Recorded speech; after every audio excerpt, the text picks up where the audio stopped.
एक सीक्रेट बताती हूँ। थिएटर से आजीविका कमाना तो मुश्किल था, खासकर हिंदी थिएटर में तो आज भी बहुत मुश्किल है। थिएटर तो क्या है, एक मेमोरी रह जाता है, इट्स लाइक लाइफ। वो नाटक सूरज बड़जात्या और राजकुमार बड़जात्या ने देखा था, तो वो देखकर चची जान का कैरेक्टर उन्होंने लिखा, मुझे बुलाया और इस तरह मुझे हम आपके कौन में काम मिला। एक सीक्रेट बताती हूँ, नौटंकी से मुझे पकड़ के ले आते हैं। मैंने कहा रोल क्या, तो एनएसडी वाले ना कि रोल क्या है वहाँ आप जाओ, वहाँ बता देंगे आपको। मैं वहाँ पहुँची, इधर सतीश ने फोन किया, अरे हिमानी क्या कर रहे हो आप, नहीं वापस मत करो, रेपुटेशन खराब हो जाएगी, आप भाग गए फिल्म के सेट से। अब रेखा थोड़ी हो, मैंने कहा अच्छा, तो रेखा भाग जाती थी सेट से। मैं फ्रेश आई हुई एनएसडी से, तो जब चिची आया तो मैंने ओ ना सपीटे और धार मार दिया उसको, और भाई वहाँ तो चर्चे होने लगे कि ये तो कौन आया, तो शेरनी आ गई। तो फिर डेविड ने मुझे हीरो नंबर 1 के लिए बुलाया। उस वक्त क्या अभी भी लोग कमी चाहते हैं, क्योंकि ड्रामा थिएटर का जो भविष्य है वो कुछ इकोनॉमिकली तो कोई वैसे भी नाम वाइज अच्छा तो लगता नहीं। तो अपने परिवार के विरुद्ध जाकर जो मैंने करियर चुना उसका मुझे आज तक अफसोस नहीं, और मैं बहुत खुश हूँ क्योंकि मुझे थिएटर ने, फिल्म्स ने, टेलीविज़न ने इतना दिया है। मतलब मैं पैसे की बात नहीं कर रही हूँ, लोगों का जो प्यार मिला है। अगर मैं किसी उसमें माइक्रोबायोलॉजिस्ट होती या कुछ भी कर रही होती, रिसर्च वगैरह, हाँ उसका भी, मैं ये नहीं कह रही हूँ कि उसमें कुछ कमी, लेकिन I am very grateful and very thankful for what ever I have got, what little name and fame, और लोगों का प्यार जो मुझे मिला है उसके लिए मैं बहुत शुक्रगुजार हूँ। वो बहुत ही खूबसूरत दौर था, और वैसे मैं आपको रियली बता दूं कि मेरे पास कोई ऑल्टरनेटिव नहीं था, क्योंकि उस वक्त मैं अपने शहर जाकर थिएटर नहीं कर सकती थी, क्योंकि थिएटर से आजीविका कमाना तो मुश्किल था, खासकर हिंदी थिएटर में तो आज भी बहुत मुश्किल है। मैं एनएसडी में भी जब पढ़ रही थी तो मैं जाती थी देहरादून और सहारनपुर, वर्कशॉप करती थी, और पैसा वैसा कुछ नहीं मिलता था, क्योंकि आज भी ये हालत है कि जब भी मैं वहाँ प्ले करती हूँ तो लोग एक्सपेक्ट करते हैं कि हम उनको इनवाइट करें, उनको दोबारा फ़ोन करके इनवाइट करें कि आइए भाई हमारा नाटक देखिए, लेकिन टिकट ख़रीदना वो अपनी थोड़ी सी सोचते कि टिकट क्यों ख़रीदा जाए, भले ही कमर्शियल फिल्म देखने के लिए 1000, 2000, 3000 खर्च करेंगे, ये बड़ी त्रासदी है थिएटर की। तो उस वक्त एनएसडी रेपर्टरी ऐसी जगह थी जो पैसा देती थी। क्लास में एक एड की शूटिंग कर रही थी एशियन पेंट्स की, तो जैसे होते हैं, अब मेरी कुछ फिल्में भी रिलीज़ हो गई थी, DDLJ कुछ होता है, और हम आपके कौन, तो वो जिनका बंगला था वो आए मुझसे कि वी आर ग्रेट फैंस, तो मैं सोची बोलूँगी DDLJ या ऐसे कुछ, तो मैंने बोला ma'am we saw your performance in Mitron Marjaani, तो मैंने तो उनका हाथ पकड़ लिया, मैंने कहा कि आपने मित्रों मरजानी देखा है, इतनी खुशी हुई मुझे। मतलब थिएटर तो क्या है, एक मेमोरी रह जाता है, इट्स लाइक लाइफ, जब तक हो रहा है जीवन की तरह है तब तक है, और प्ले ख़त्म हुआ, आजकल तो रिकॉर्डिंग भी हो जाती है तो वो शाश्वत हो जाता है, लेकिन प्ले जैसी प्ले ख़त्म होता है, ख़त्म, सिर्फ आपके मेमोरीज में रहता है। तो आई वॉज़ वेरी टच कि उन लोगों को मेरे मित्रों की परफॉर्मेंस याद थी। ऐसे ही आई वॉज़ वेरी फॉर्चुनेट कि भानु भारती जी ने पिग्मेलियन का अडेप्टेशन किया, आज़र का ख्वाब, उसमें मैंने हज्जों का रोल किया, और इसलिए मैं उस नाटक का नाम ले रही हूँ, बर्नार्ड शॉ का है पिग्मेलियन, कि उसमें मैं जो भूमिका करती थी वो प्ले रेपर्टरी जगह जगह जाके परफॉर्म करती थी। तो वो नाटक सूरज बड़जात्या और राजकुमार बड़जात्या ने देखा था, तो वो देखकर उन्होंने हम आपके कौन की स्क्रिप्ट लिख चुके थे, उन्होंने वो रिफत भी नहीं, चची जान का कैरेक्टर उन्होंने लिखा, मुझे बुलाया, और इस तरह मुझे हम आपके कौन में काम मिला। क्योंकि आजकल तो बहुत से साधन हो गए, इंस्टा है, यूट्यूब है, और भी पता नहीं क्या क्या है, मैं इंस्टा ज़रूर चला लेती हूँ या फेसबुक, लेकिन उस वक्त कुछ भी नहीं था, फ़ोन्स भी नहीं थे भाई इतने एडवांस्ड। तो उसमें मुझे मेरे नाटक की वजह से उसके टैलेंट की वजह से हम आपके कौन कमर्शियल सिनेमा में रोल किया। हालांकि उससे पहले मैं कर चुकी थी श्याम बाबू के साथ यात्रा और सूरज का सातवां घोड़ा, पर कमर्शियली ब्रेक मिलना, आई मीन एक समय, आजकल तो बहुत सारे लोग आ गए थे, एक समय मतलब ये बोला जाता है कि I was the only female actress from National School of Drama who had made it big in the commercial film industry. Rohini ji भी थी, बट वो क्या है कि Marathi theatre is very very very active. Marathi theatre कह लीजिए, बंगाली थिएटर कह लीजिए, Gujarati, you can survive by it, पर हिंदी थिएटर के बिना आप सर्वाइव नहीं कर सकते। पर वो अभी भी मेरा पहला प्यार है और मैं अभी भी नाटक कर रही हूँ।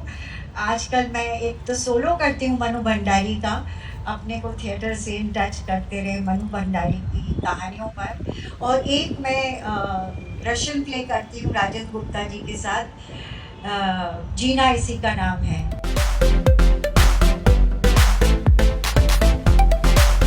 मेरी नई नई शादी हुई थी और I was very much in love with my husband, और मेरा हमेशा से ये रहा है चाहे कि नाटक तक सीमित है, और वो मैं किरदार प्ले कर रही हूँ। आई वॉज नेवर ऐसी मैं नहीं हुई।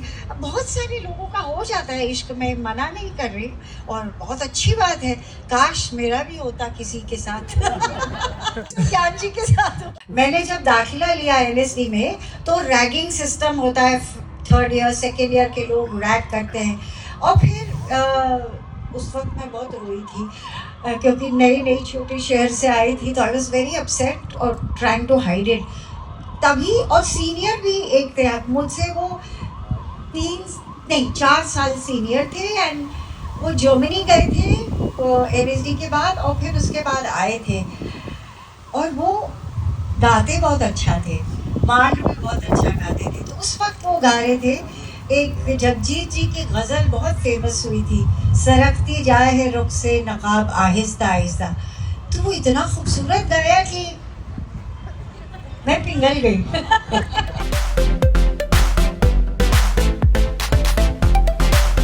बहुत लर्न किया मैंने और अभी तक कर रही हूँ। मुझे लगता है कोई भी कलाकार को अपनी लर्निंग कभी नहीं बंद करनी चाहिए। और क्या होता है कि एवरी टाइम, स्पेशली एक्टर्स, आप हर बार एक नया किरदार करते हैं, दैट इज़ अनदर लेसन। आप नए डायरेक्टर के साथ काम करते हैं और कोई सेट फॉर्मूला नहीं है। और हमारे लिए तो बड़ी वो होती थी कि हमको तो बोलते थे कि माँ का रोल है, आंटी का रोल है, बुआ का रोल है। तो मतलब एक बार तो मैंने सूरज जी से कहा भी, जब वो तीसरी फिल्म कर दी, मैं प्रेम की दीवानी हूँ, आप करिश्मा की, आप करीना की माँ का रोल है। मैंने कहा सूरज जी उसका तो नाम तो दे दो यार, माँ का कोई नाम, तो मेरा नाम सुशीला हो गया। हालांकि वो था, मतलब उसमें भी कुछ होता, में रिफत भी था मेरा नाम, और उसमें हीरो में शन्नो बुआ था। लेकिन मैं कह रही हूँ जैसे कुछ में तो स्क्रिप्ट होती थी, कुछ में तो स्क्रिप्ट नहीं होती थी, आपको एक जनरल बताया जाता था, फिर आप सेट पे आते थे, सीन आता था, और फिर आप उसको अपनी तरफ से, उसमें हमारी थिएटर की ट्रेनिंग काम आ जाती है। मैं आपको एक छोटा सा इंसिडेंट बताती हूँ, I don't know, I hope कि मैंने पहली फिल्म, वो डायरेक्टर थे डेविड धवन। तो डेविड धवन की ऐसी कुछ नहीं, उनका बेसिक खाका होता था, और ज़्यादातर वो साउथ इंडियन, पहले, अब तो साउथ इंडियन वाले बहुत तेज़ हो गए, हिंदी में डब करके रिलीज़ करते हैं पिक्चरें। पहले बहुत सारी फिल्में 90s की ना, वो फिल्म लेते थे और उसको हिंदी में बना देते थे।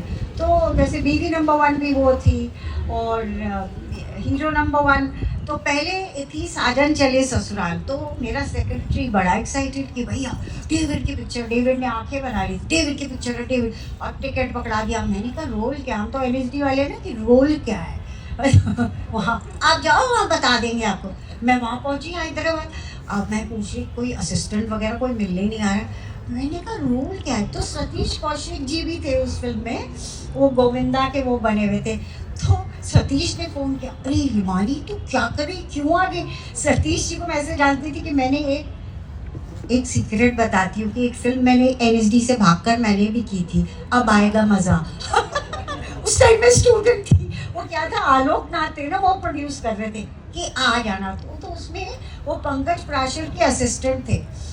तो सतीश ने बोला क्या करी फिर, तू एक सीन में रह जाएगी। मैंने कहा भाई बाप रे क्या है। अच्छा फिर मैं अगले दिन वहाँ पहुँची स्टूडियो में, मैं कह रही क्या है भाई मेरा रोल कोई नज़र ही नहीं आ रहा है। तो इतने में वो कि आपको अब बता देंगे। और फिर बहुत मुश्किल जब मैंने ज़िद की तो एक सीन लिख के भेज दिया रूमी जाफरी ने। अब मैं अपने सेक्रेटरी से बोल रही, मैंने कहा भैया मैं तो वापस जा रही हूँ, ये तो मैं नहीं करूँगी। क्या कर रहे हो आप, नहीं वापस मत करो, रेपुटेशन खराब हो जाएगी, आप भाग गए फिल्म के सेट से, अब रेखा थोड़ी हो। मैंने कहा है अच्छा। तो रेखा भाग जाती थी सेट से।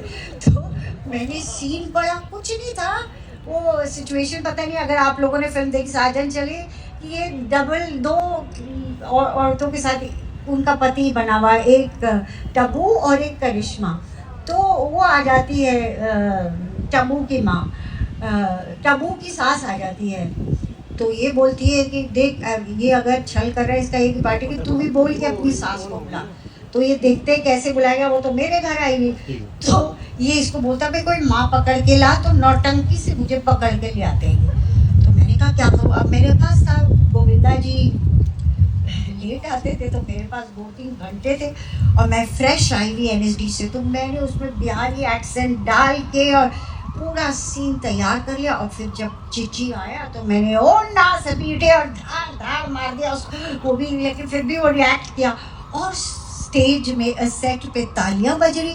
मैं सतीश से पूछी ये तालियां क्योंकि तूने पूरा एक सीन एक टेक में कर दिया।